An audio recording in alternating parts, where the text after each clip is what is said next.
সেই আল্লামা সাঈদীর কণ্ঠ আপনারা কি শুনতে চান? কারা কারা চান না হাত তোলেন। সকলেই চান। এমন কেউ আছেন যারা আল্লামা সাঈদীর কণ্ঠ শুনতে চান না? জোরে বলেন। তাহলে সকলেই শুনতে চাই। হাফিজুর রহমান কোবাটার কণ্ঠ শুনেছেন? ওনার কণ্ঠে আলোচনা শোনাবো ইনশাআল্লাহ। তারপরে আপনার নাসিরুল্লাহ চাঁদপুরি, উনি আমাদের থেকে চলে গেছেন। দুইজন মানুষ চলে গেছেন, আর একজন এখন জিন্দা আছেন। সারা বাংলায় আলোড়ন সৃষ্টিকারী বক্তা যিনি। ইনশাআল্লাহ আপনারা যদি আগ্রহ দেখান তাহলে এই তিনজন বক্তার কণ্ঠে আপনাদের আলোচনা শুনবো। কিন্তু আমার সাঈদীর কথা শোনার সঙ্গে সঙ্গে মানুষ মুহূর্তের মধ্যে লক্ষ লক্ষ মানুষ ভিড় জমাতো, ঠিক কিনা বলেন? সেই আল্লামা সাঈদী আমাদের মাঝে আজকে আছে। জোরে বলেন। এত সুন্দর কণ্ঠ আল্লাহ পাক তাকে দান করেছিলেন। আল্লামা সাঈদীর কণ্ঠ শুনলে পরে মানুষ পাগল হয়ে যেত, মুহূর্তের মধ্যে তার আলোচনা তাদের কলবে গেঁথে যেত। এত সুন্দর কণ্ঠ আল্লাহ পাক তাকে দান করেছিলেন। কথা বলুন ঠিক কিনা? এর জন্য নিযুক্ত করেছেন।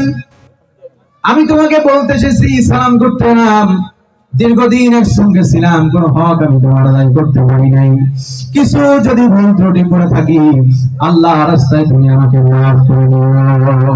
বি বলেন প্রাণের স্বামী রাসূলুল্লাহ আপনাকে জিহাদের জন্য নিযুক্ত করেছেন। আমি আপনাকে ফিরিয়ে থাকতে বলতে পারবো না, কিন্তু আল্লাহর দরবারে আমি দোয়া করি, হে মাবুদ মেহেরবান, আমার স্বামী জাফরকে জিহাদের ময়দান থেকে গাজী বানায় আমার ঘরের মধ্যে আবার ফিরিয়ে দিও।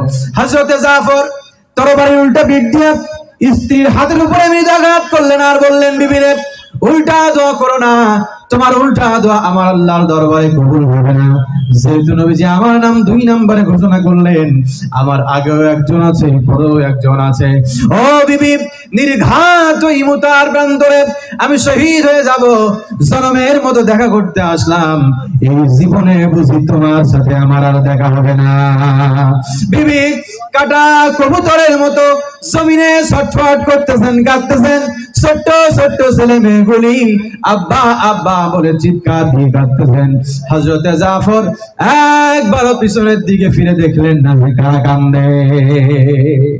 কি সুন্দর কণ্ঠ আল্লাহ পাক আল্লামা সাঈদীকে দান করেছিলেন। জোরে বলেন ঠিক কিনা? সেই আল্লামা সাঈদী দুনিয়ায় নাই। এই দুনিয়া কিছুই না। রাতের বেলা যখন ঘুমাইতে যায় ভয় লাগে, ঘুমের মধ্যে কত মানুষ মারা গেল। আমিও যদি মরিয়া যাই, আমার ছেলে মেয়েরা প্লেট দিয়ে জামা কাপড় গুলো গাইটা গাইটা রাখবে, আর আমার বিবি বলবে লাশটা বাইরে নামায়া রাখ, ঘরে আর পাহারা দেয়া যাবে না। কেউ বাঁশ কাটার জন্য দৌড়বে তাড়াতাড়ি, এরে আর জমিনে রাখা যাবে না, কবরে দাফন কর, বাঁশ বাগানে মাটি খনন কর, কলা পাতায় দেরি কর, গরম পানির গোসলের ব্যবস্থা কর। এরে নবীর উম্মতের যুবক, কয়দিন আর যৌবনের বাহাদুরি করবারে যুবক।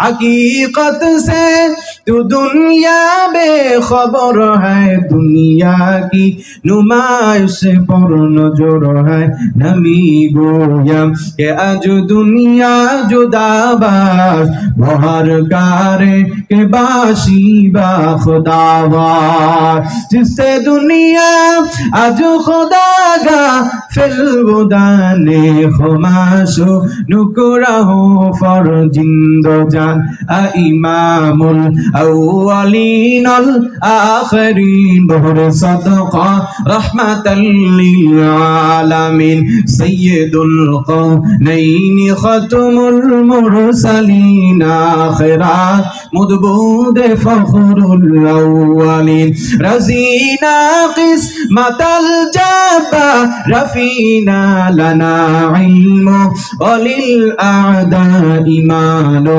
फ़इन्नल इल्म यफ़नी अन क़रीबिन इन्नल इल्म बाक़िन ला यज़ालु इल्म राए ज़ाजु करदम बेहिसाब खल्क़े रादा दन जवाबे बासवा मदीना যাইতে পারলাম না, মদিনা দেখতে পারলাম না।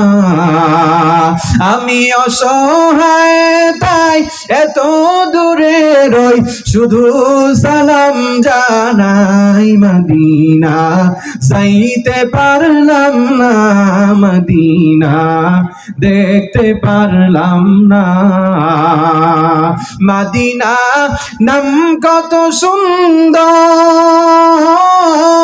মদিনা কেড়ে সে অন্তর পাখির নেই ডানা থাকলে যেতাম মদিনায় মদিনা যাইতে পারলাম না মদিনা দেখতে পারলাম না निदा हो गई माशर में गुनाहगारों नख बढ़ाओ ओ देखो अब रे रहमत जुम कर उठा मुहम्मद का इंसान बनाया सल्लल्लाहु। তাহলে যে আলোচনা আজকে হলো নামাজ রোজা হজ যাকাত সব আমলের পাশাপাশি দিন কায়েমের আন্দোলন করা দরকার আছে না নাই? জোরে বলেন আছে না নাই?